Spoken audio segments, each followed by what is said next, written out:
You guys, I haven't been excited about Dollar Tree products in a hot minute. That is until I stopped by the location near my work the other day and saw that they had turned it into a Dollar Tree Plus. Not only that, I also found some really exciting new items in the regular craft aisle, which really got my creativity flowing. So I picked up 3 of these gift boxes from the party aisle, and I painted the top inside of them with a couple of coats of gesso. I only wanted to cover up where that color was. You're really not gonna see the inside of this at all. Then I grabbed some of these peel and stick wall decals. They're kind of like wallpaper or a backsplash, and I got them in 3 different designs. I'm gonna trace each of the edges of my boxes. Now, I don't need to trace every single edge, only the ones that are gonna be visible because I'm gonna be gluing all 3 of them together. Then I cut out the sections where I needed to that I had traced. I tried not to cut too closely to that line. It's okay if it overhangs the edges a little bit. I actually prefer that. That way I can go back later on and clean it up. Dollar Tree has several different versions of these peel and stick tiles, or even different types of stickers where you can get the same effect. So go for the color scheme that best matches your style.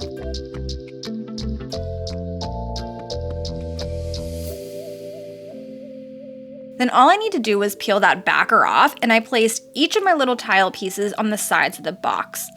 So you'll end up having 2 boxes with 3 visible sides and 1 box with only 2 visible sides, unless you decide to make this even bigger. Then I cleaned up the edges with my X-Acto knife.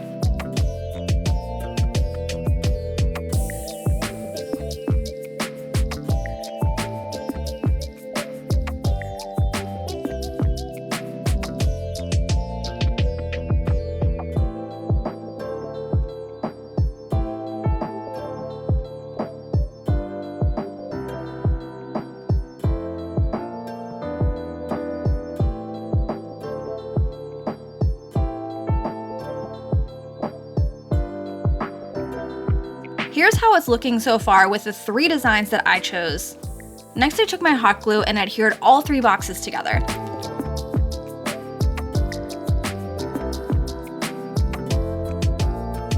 I didn't realize it at first, but I should have bought 3 of the exact same type of box. One of them is slightly bigger than the other 2, which is so frustrating when it comes to Dollar Tree products, but that's okay. I just took my white gesso paint and tried to conceal it a little bit. Like I said, you aren't really gonna see the tops of these boxes once we're finished. I'm simply adding in some floral foam, covering the top with rocks, and adding a few succulents for a summery feel. But you could add in your favorite flowers, greenery, or whatever matches your style.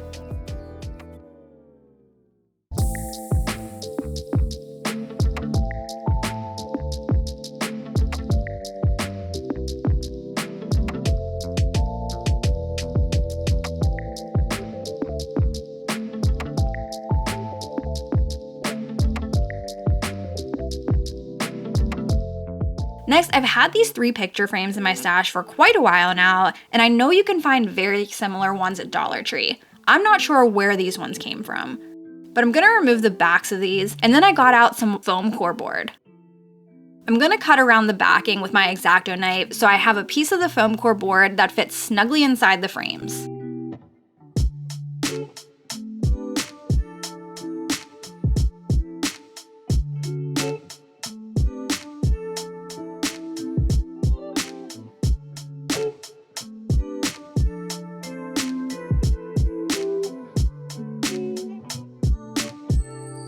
Next, I'm taking some masking tape and I want to tape off all along the edges. I didn't put the tape directly up against the edge. I wanted to kind of cut the tape in half, just to get a white border that was the size that I wanted all the way around the foam core board.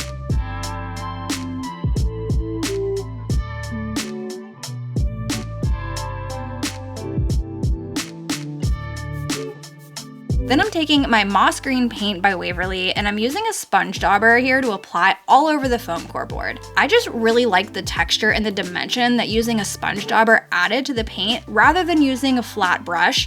And again, use whatever color makes you happy here and go with your aesthetic. I gave all 3 foam core boards 2 coats of the green paint. Then I got out my Rub and Buff. I really wanted to give these frames more of a vintage type of look. I have the colors Antique Gold, European Gold, and Gold Leaf. I wanted to see which one I liked against that black frame, so I did a little test section on the back. I ended up going with that Antique Gold because it felt the brightest against the black frame. The other two felt a little bit more sheer. To apply Rub and Buff, you can simply just use your finger. It does stain a little bit and you might need to use some rubbing alcohol or something to take it off of your hand with. I like to use a makeup brush here because it's really soft and it blends the Rub and Buff in nicely. It also helps to spread it a lot farther. I covered all 3 frames with about 1.5 coats of the Rub and Buff. I didn't want a full coverage here, but wanted that black to peek through in a little bit for an aged look.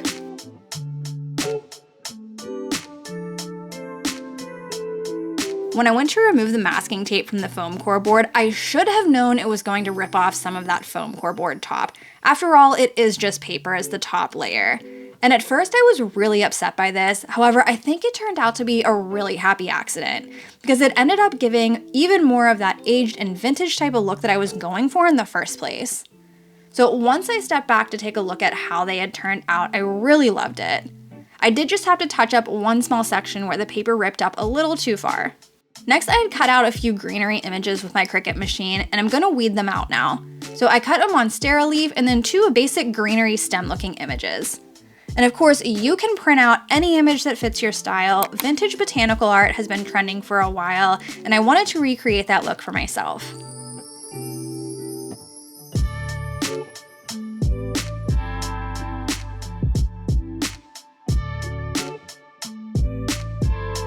Once I got my images weeded, I'm just taking some clear contact paper. I prefer using this over transfer tape. I find that it's a little bit less sticky and doesn't rip off my paint when I'm applying it to the vinyl. I know you can use the t-shirt trick, but I just don't love using that method and really prefer the contact paper. Then I laid my botanical art in the center of the foam core board and removed that contact paper. You could use even larger frames to make this really impactful or create a whole gallery wall for your space in your home. I really love the way these turned out. I just pop them right back in their frame and they're good to go to hang on the wall.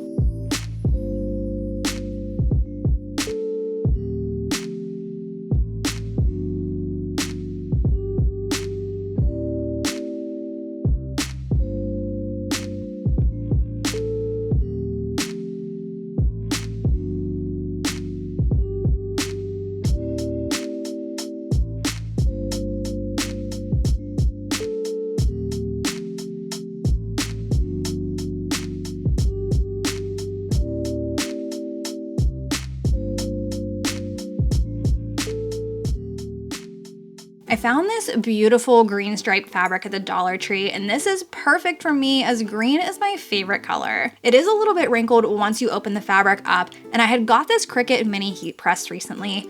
Don't ask me why I bought this a couple of months ago. I did not need it. I had no use for it. I had no projects in mind that I needed to use it on. However, it was an impulse purchase and I bought it. So here we are. But it came in super handy when I needed to iron out this piece of fabric. I'm gonna be taking these embroidery hoops that I scored at the Dollar Tree. I could not believe it when I found these. I was so excited, but I'm placing them on top of my fabric and I wanted the sections of the stripes to be a little bit different on each embroidery hoop. So once I got the placement right, I just took my scissors and roughly cut them out.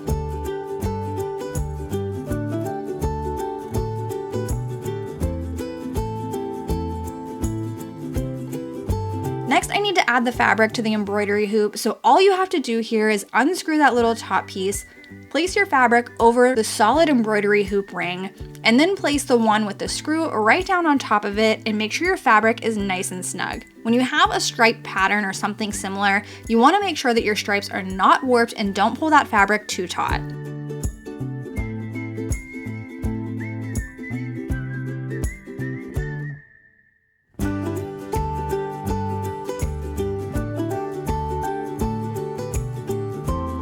Now, here's where I kind of made a mistake. So I'm gonna be adding a stamp to a couple of these fabric hoops.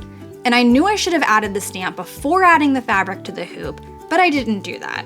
So here's the stamps I'm gonna be using. It's the Birds and the Bees by IOD. I was so excited when they came out with these. I ran and picked them up right away, and this is the first time that I've actually gotten to use them.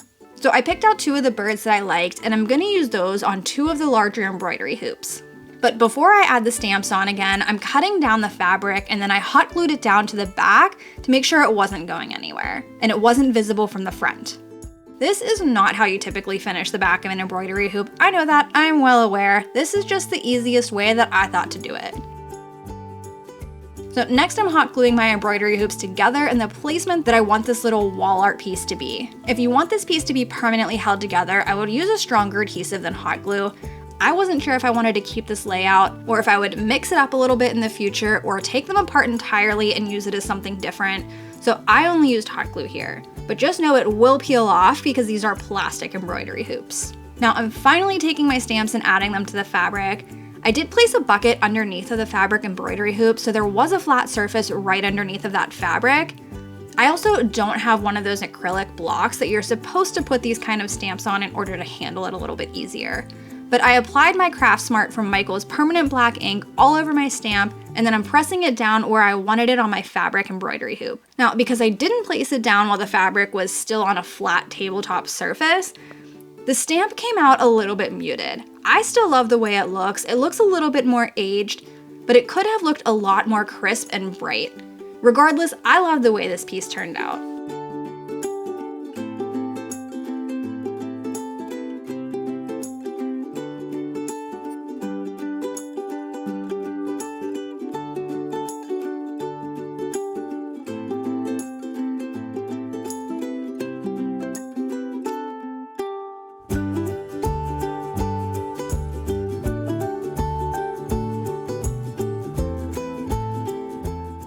For this project, I grabbed a couple of wood planks from my stash and I'm going to attach them together with some popsicle sticks. Since the wood is not perfectly flat, this helps to make it look a little bit more even.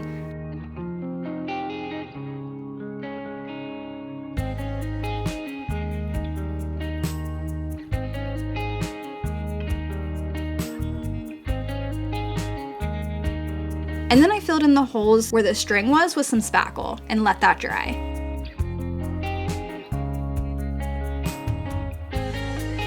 Next, I'm painting the entire surface in the color Sandstone by Waverly. I did give the wood 2 coats of this paint.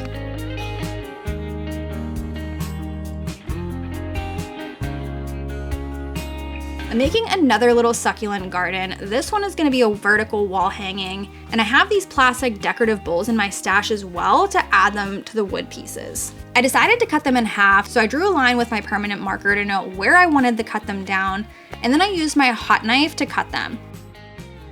This makes it really easy for cleaning up any of those rough edges as well.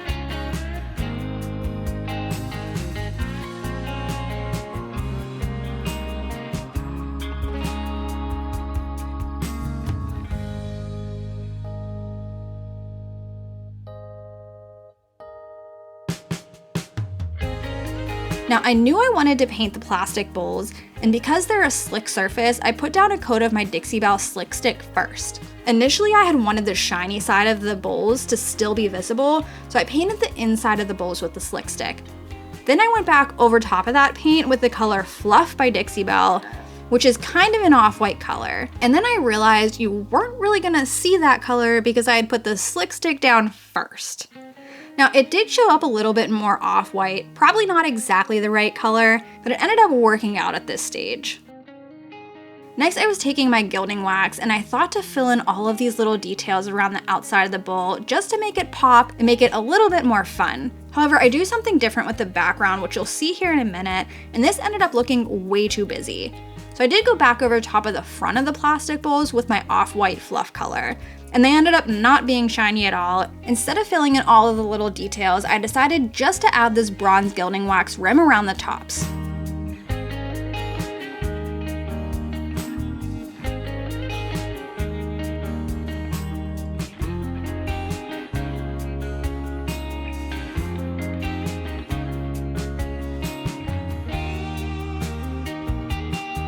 So here's where you'll see the background come into play. I love this textured ribbon and I get mine from Hobby Lobby.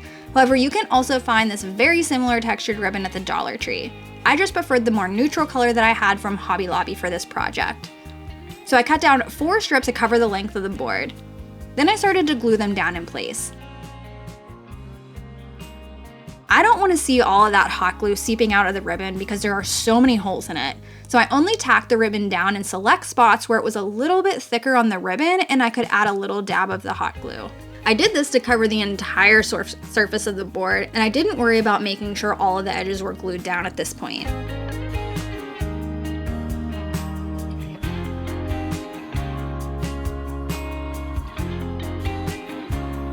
Then I cut off any of that excess ribbon that was hanging off of the side. And this is where I went back and I tacked down some of those edges so that it looked a little bit neater. Next, I'm gonna add the plastic bowls on top. I had started to measure out where they needed to go, but quickly abandoned that and just eyeballed the placement. When I was happy with where they were sitting, I took my Sharpie and added a little mark where the center of the bowl was and then hot glued them down in place. For the top bowl, I did measure how far it was from the top so that I had it a little bit more level. Then all you need to do is again, fill it in with your favorite succulents or greenery or florals and hang it on the wall to enjoy.